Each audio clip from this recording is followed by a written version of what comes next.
اعوذ باللہ من الشیطان الرجیم بسم اللہ الرحمن الرحیم رب اشرح لی صدری ویسر لی امری واحلل عقدۃ من لسانی یفقہوا قولی۔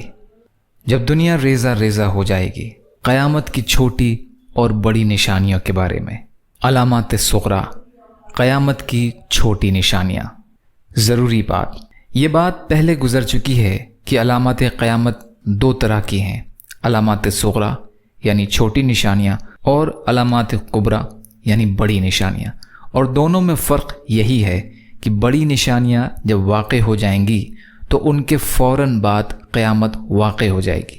ان علامات کے زبردست اثرات کو سب لوگ شدت سے محسوس کریں گے۔ جہاں تک چھوٹی نشانیوں کا تعلق ہے تو یہ وقوع قیامت سے کافی عرصہ پہلے سے وقتاً فوقتاً مختلف علاقوں میں واقع ہوتی رہتی ہیں۔ بعض لوگوں کو ان کا شعور ہوتا ہے اور بعض کو نہیں۔ ہم قیامت کی علامات صغریٰ کے ذکر سے بات شروع کریں گے اور اس سلسلے میں وارد کتاب و سنت کی دلائل بھی ذکر کریں گے۔ ہماری کوشش ہوگی کہ جو حدیث بھی درج کی جائے اس کے انتخاب میں وقت اور صحت کا خاص خیال رکھا جائے، نیز آثار صحابہ بھی وہی ذکر کیے جائیں جو سند سے ثابت ہوں۔ پہلا، ہمارے پیارے نبی حضرت محمد صلی اللہ علیہ وسلم کی بعثت۔ نبی کریم صلی اللہ علیہ وسلم نے اپنی امت کو آگاہ فرمایا ہے کہ آپ صلی اللہ علیہ وسلم کی بعثت قرب قیامت کی دلیل اور نشانی ہے۔ یہ قیامت کی چھوٹی نشانیوں میں سب سے پہلی نشانی ہے۔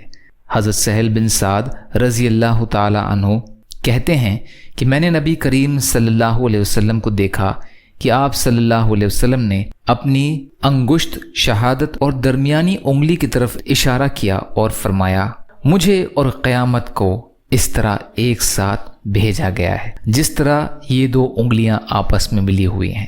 بخاری اور مسلم کی روایت ہے۔ آپ نے یہ بھی فرمایا کہ مجھے قیامت کے آغاز میں بھیجا گیا ہے۔ امام قرطبی رحمۃ اللہ علیہ فرماتے ہیں کہ قیامت کی پہلی نشانی نبی کریم صلی اللہ علیہ وسلم کا تشریف لانا ہے، کیونکہ آپ صلی اللہ علیہ وسلم نبی آخر الزمان ہیں اور آپ صلی اللہ علیہ وسلم کی اور قیامت کے درمیان کوئی اور نبی آنے والا نہیں ہے۔ یا اللہ ہم سب کو کہنے سننے سے زیادہ عمل کی توفیق عطا فرما۔ یا اللہ ہمارے تمام گناہوں کو معاف فرما۔ یا اللہ ہمارے ایمان کو مضبوط فرما۔ یا اللہ ہمارے یقین کو پختہ کر۔ یا اللہ صبر کرنے والا، شکر کرنے والا اور اچھی طرح عبادت کرنے والا بنا۔ یا اللہ ہماری ٹوٹی پھوٹی کوششوں کو قبول فرما۔